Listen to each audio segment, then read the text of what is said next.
Persembahan sandiwara sastra yang dibawakan oleh mahasiswa Pendidikan Bahasa dan Sastra Indonesia Universitas PGRI Yogyakarta kelas F1 kelompok D dengan judul naskah Dunia Seolah-olah karya Yoyo C. Durrahman dan diadaptasi oleh kelompok D. Diperankan oleh Afinza Revi sebagai Suryo, Ilham Dwi sebagai Joni, Novriani Gia sebagai Adik Dalang, Wendy Desti sebagai Bu Jum, Nur Aini sebagai Ratih, dan Sinta Mukaroma sebagai narator. Selamat mendengarkan.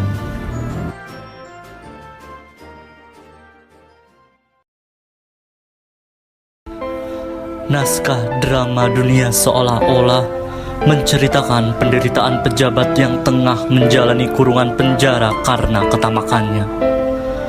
Suryo adalah gambaran pejabat yang KKN, sedangkan Joni adalah orang yang membuat Suryo menjadi orang terhormat, berkuasa, berpengaruh, kaya raya, tetapi sekaligus terpuruk, dihujat dan dianggap sampah. Penderitaan Suryo dalam penjara dicoba untuk diatasi dengan adanya Bu Jum sebagai ibu yang mengajaknya kembali ke masa kanak-kanak, juga dengan kembalinya masa-masa bahagia dengan wanitanya, yaitu Ratih. Namun ia sadar kalau ia benci dengan Ratih karena telah ikut andil membuatnya menjadi pesakitan.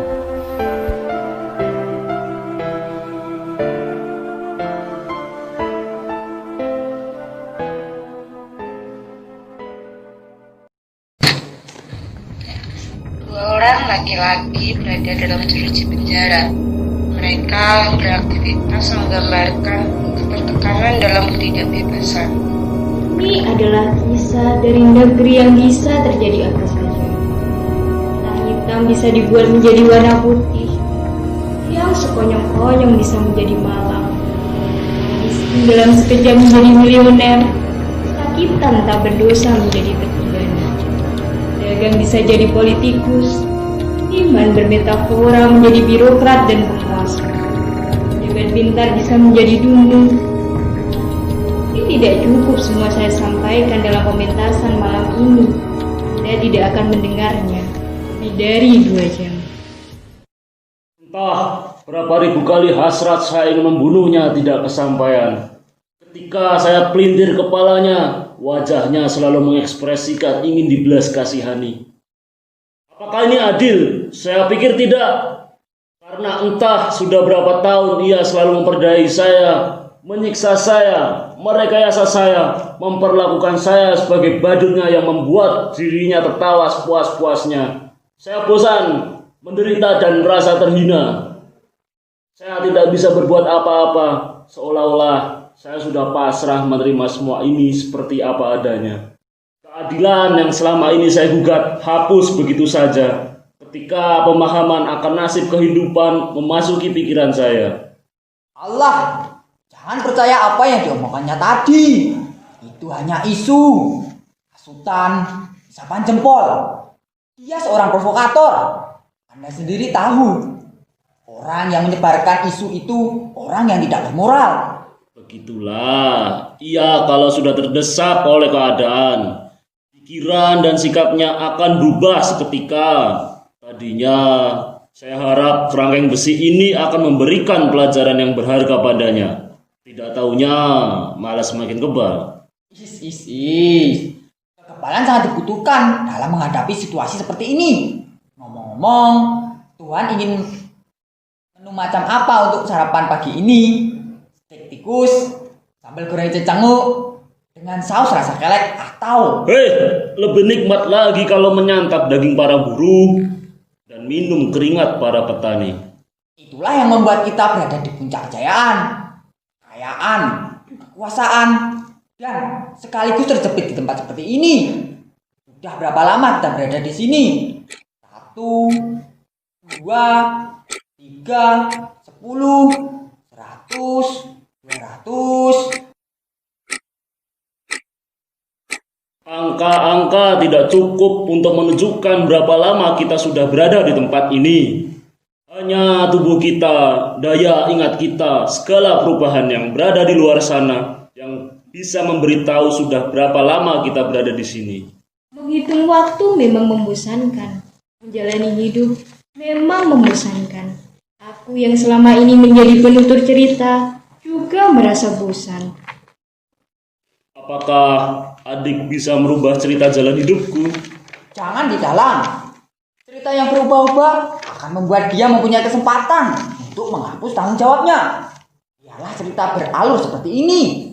Saya sangat senang menikmati lakonnya. Tapi ngomong-ngomong, ada honornya tidak? Gus, di sini sangat pantang membicarakan honor. Ini proyek idealisme. Jadi sandiwara cerita ini tidak bisa dirubah, kah? Tidak bisa. Okelah, ayo teruskan makan enak kita saja.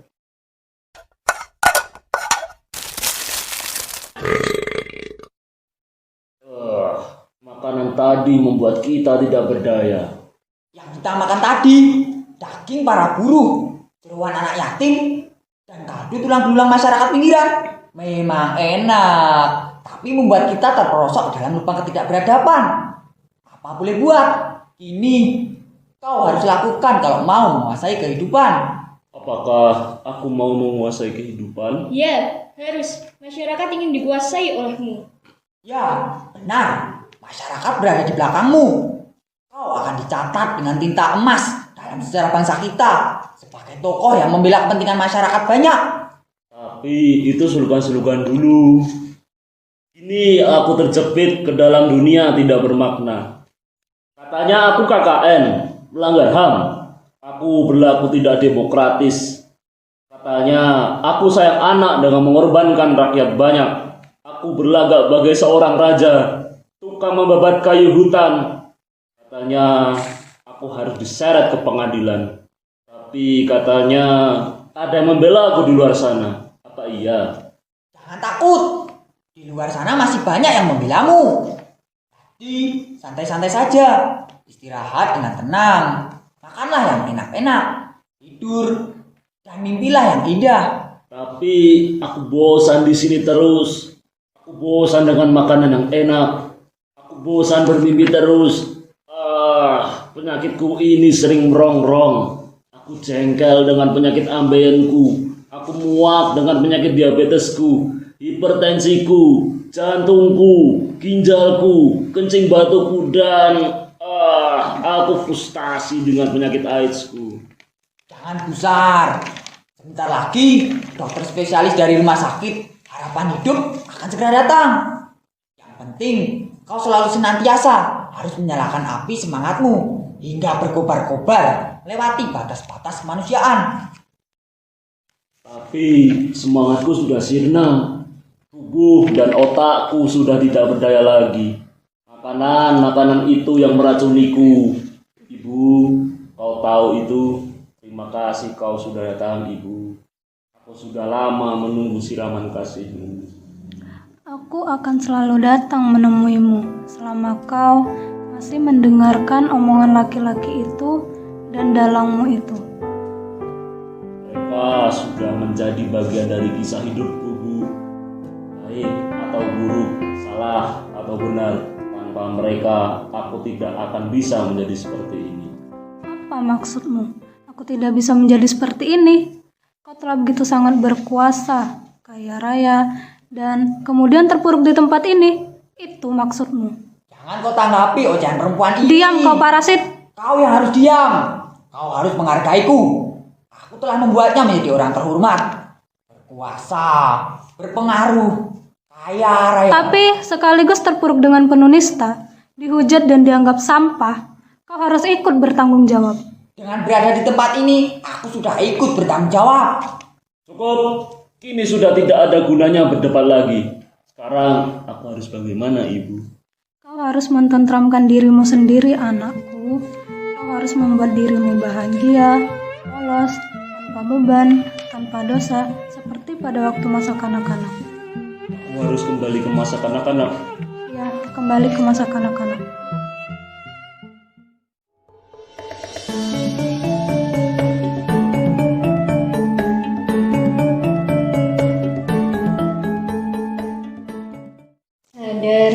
Sadarlah laki-laki malang. Mentari siang menunggu episode kehidupanmu yang lain dengan tak sabar. Bangun, bangunlah laki-laki malang.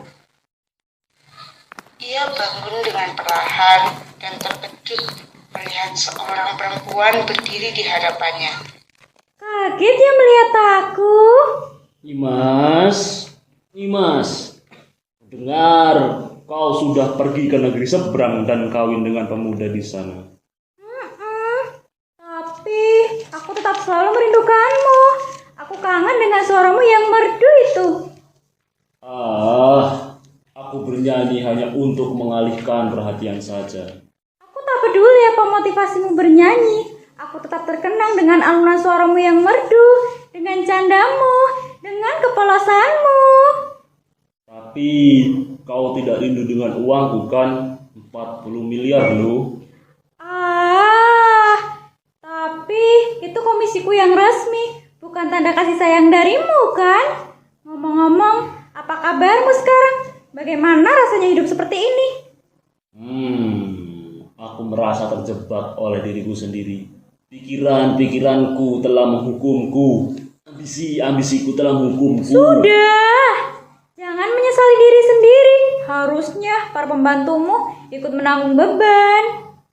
Wah, boro-boro. Mereka malah rame-rame cuci tangan, menyelamatkan diri, bahkan kini ikut-ikutan menghujatku. Sialan, berdebat. Tenang, paling tidak kau masih punya aku. Ayo mendekatlah, biar aku menghiburmu. Ayo sayang. Aku rindu padamu, Nyimas. Aku juga.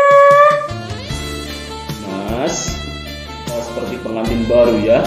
Itulah Kasia jamu sari rapet. Nona mantap. Kau Ya aku, kenapa? berdebat. Aku lupa. Aku sebenarnya benci padamu. Kau ikut andil menjadikan aku seperti ini sekarang. Kukira kau sudah melupakan dosa-dosaku. Salahmu. Kau tidak bisa menghindariku. Pekerjaanku memang untuk membawamu ke jurang kehancuran. Kenapa aku yang kau pilih? Karena kau serakah, tamak, biadab, tak berbudi, bebal, provokator. Bukan keinginanku punya sifat-sifat seperti itu. Tidak bisa ditolak. Ini takdirmu. Hukumlah dirimu sendiri. Kau telah berdosa kepada kemanusiaan. Jangan menyerah. Lawan dia. Bukan kamu yang bersalah. Ayo, lawan. Aku tak bisa melawan. Tubuhku lumpuh, otakku tidak berjalan. Aku menyerah. Ayo, jangan menyerah. Aku ada di belakangmu, di pihakmu. Dan masih beribu-ribu bahkan berjuta-juta orang di luar sana berpihak padamu. Aku tidak punya kekuatan untuk melawannya. Aku menyerah. Ia pun gantung diri, Ah, namun talinya putus. Kehidupan belum berakhir. Kebebasan belum bisa terlaksanakan. Dosa-dosa belum bisa diampunkan. Jalanan masih panjang. Matilah kesepian, kebosanan, keputus asa. Karena kalian pantas mendapatkannya. kan apalagi kita mengisi kehidupan yang masih tersisa ini. Tentu saja dengan keseolah-olahan yang masih kita miliki.